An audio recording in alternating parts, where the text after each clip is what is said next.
The last mini lecture for chapter 9 talks about how can we actually reduce stereotypes, prejudice, and discrimination. So of course, this is a really important question in social psychology. We've established how universal and ubiquitous stereotypes, prejudice, and discrimination are.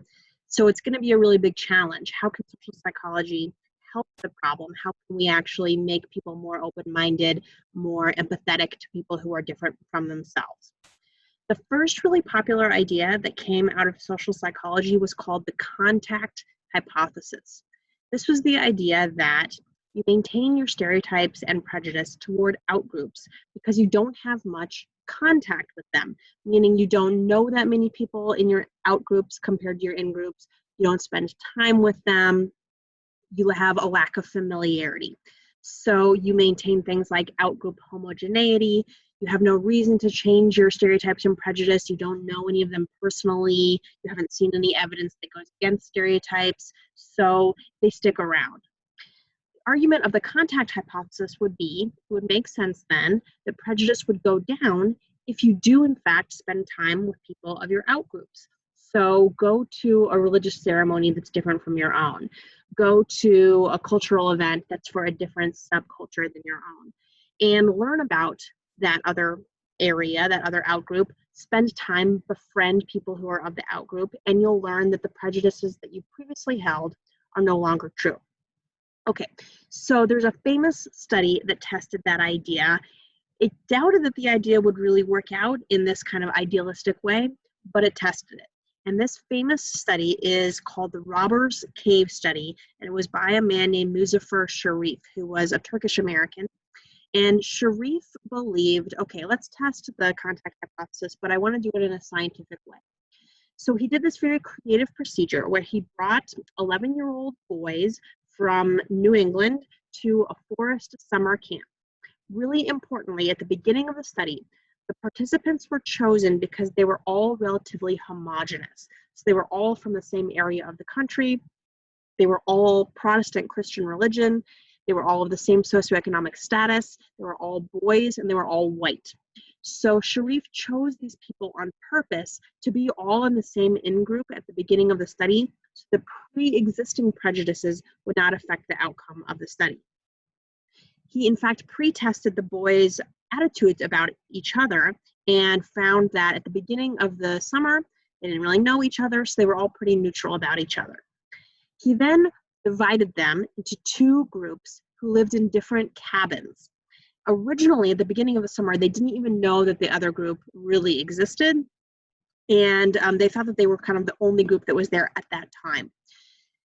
At the beginning of the summer, Sharif did several activities to build the group mentality. So he allowed them to name themselves. They ended up choosing the names Eagles and Rattlers. He allowed them to bond with each other. They would go swimming together. They would eat meals together, do activities together, just within their one group. So they really kind of formed this idea that we are now an in-group. To create prejudice, he made them aware of the other cabin, the other team, and he had a series of sporting events, like a sporting competition. And that set them up against each other. And he, in fact, had rewards for which group would win that particular day. They would get dessert, or they would get extra time for swimming, something like that. So he pitted them against each other. After 2 weeks of doing that, the groups had formed prejudice against each other. They had nasty names that they called each other. They created flags to fly over their cabin saying that they were going to beat up the other team, or that the other team were a bunch of losers. They even threw rocks at members of the other team, so it got pretty bad. Here is actually a photograph from that original study. This is from, you could just sort of see the setting of the summer camp. It was at a national park called, I think it's a state park called Robbers Cave. You can see one of the groups of boys here is just kind of checking out the land where their camp was. You can see here that stage 2 was pitting the two groups against each other. So you can see that they're playing tug of war in this particular photograph. And so the idea is they're starting to form the idea that our group is better than the other group. So prejudice has now formed. Once the prejudice formed, they started to discriminate against each other and actually, like I said, call each other names, throw things at each other, raid the other cabin, etc. So they did, in fact, start to enact their prejudice through discriminatory behaviors. Okay, so prejudice has now been formed, discrimination is occurring, so Sharif has sort of successfully accomplished the first phase of his study, but now he needs to test the contact hypothesis. So far in the study, the two groups have only spent time with each other when they were competing. So Sharif wants to know, if we just give them unstructured time where they're together, will that contact make the prejudice go down? Will just spending time with each other make them kind of befriend each other and realize, oh, you guys aren't so bad? And so over time, will that prejudice go away? So he actually, this is one of the flags that the Rattlers made, the Eagles made. You could see here, Tom Hale was one of the kids, and it says, "Eagles, you may win, but we'll give you a hell of a fight." There's a cool drawing here of an eagle stepping on rattlesnakes and killing them. So you can see the types of prejudice and discrimination that are going on here in the summer. Okay, so like I said, Sharif then tries the contact hypothesis. He does things like they just eat lunch together in the cafeteria cabin at the same time, basically. Until then, they had always eaten lunch at separate times. So what happens? They did not, in fact, magically become friends and reduce their prejudice through simply spending time together. They, in fact, started throwing chairs at each other. There was a massive food fight. They insulted each other. So just spending time together in this unstructured kind of way did not reduce their prejudice. And Sharif wasn't surprised about that. In fact, many social psychologists were doubting the simple version of the contact hypothesis and said, yes, they need to spend time together to reduce prejudice, but it needs to be certain types of time. It needs to be structured. So what Sharif did next is that he said, okay, contact is going to work, but only under certain circumstances. And what Sharif focused on in the Robbers Cave study was what he called superordinate goals. Another way to say superordinate goals would be common goals. And what he means by this are, you have a goal that you can only accomplish by cooperating with your enemy. You have to work together to accomplish this goal. So he set up a series of kind of crises that that both cabins had to face. An example of this is that he had a pickup truck that he would drive into town every day to get the food for that day. And he purposely drove the truck into a ditch and told the boys from both cabins, well, I guess we're not going to be able to eat any food today because the truck is in a ditch, unless you guys have any ideas. So the boys actually had to work together to get the truck out of the ditch. They used the rope from the tug of war to tie it to the front of the truck and then pull it out of the ditch. And the driver of the truck actually was in the truck while they were trying to pull it out of the ditch. And he kind of sneakily would step on the brake every time the boys would try it with just one of the teams. And only when they decided, okay, both teams have to work together to pull on the rope, then he took his foot off the brake and they magically pulled the truck out of the ditch. So they did a couple of things like that to force the boys to work together. And only by doing that multiple times did the prejudice start to go away.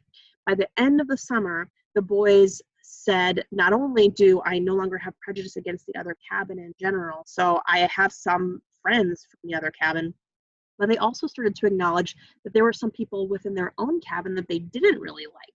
So they started to see the diversity of the outgroup and the diversity of the in-group. So Sharif concluded that this kind of cooperation is the best way to get previously prejudiced groups to work together and to reduce that prejudice. So the Robbers Cave study is a really famous example of how a certain kind of contact is needed for prejudice to go away. This idea has been applied to, this is a little joke slide. So my little joke here is, okay, so how can we reduce prejudice in the modern world? And my joke is always, if we had aliens attack Earth, then all of our former prejudices would go away. So it doesn't matter what race you are, it doesn't matter what religion you are or what sexual orientation you are, it's humans versus aliens, basically. Okay, so joking aside, the idea of cooperation has been applied to trying to reduce prejudice in young people. The idea is if we can do this while you're young, it's kind of easier to change your attitudes about the world if you haven't reached adulthood yet. So one example of this that's being done in the classroom is called jigsaw classrooms.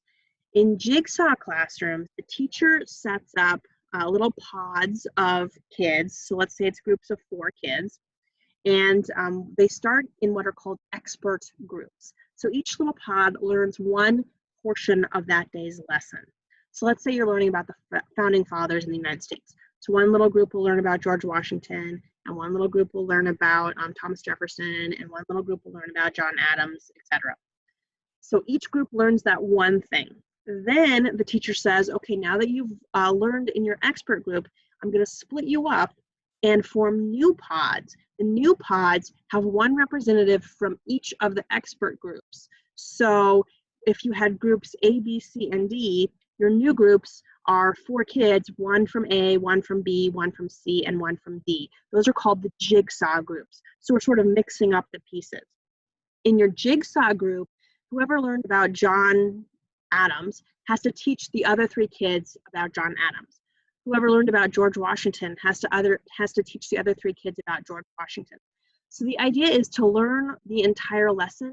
You have to cooperate with the other kids in your class. You have to respect them. You have to listen to them. You have to work together. When this is done well and correctly, it does decrease prejudice, and we've replicated that multiple times. Now, there are lots of factors that complicate this issue. So things like, what were your attitudes about the other kids in your class before? Do the other kids do a good job of teaching you the material? If they don't do a good job, then you can actually resent them even more and your prejudice can build. So it works best if you're successfully able to learn the material. So there are other variables. It's not as simple as this magical solution, but it's one technique that seems to be promising in the world of education. Another classic example that I encourage you to explore more was done by an elementary school teacher from Riceville, Iowa, right here in our state of Iowa.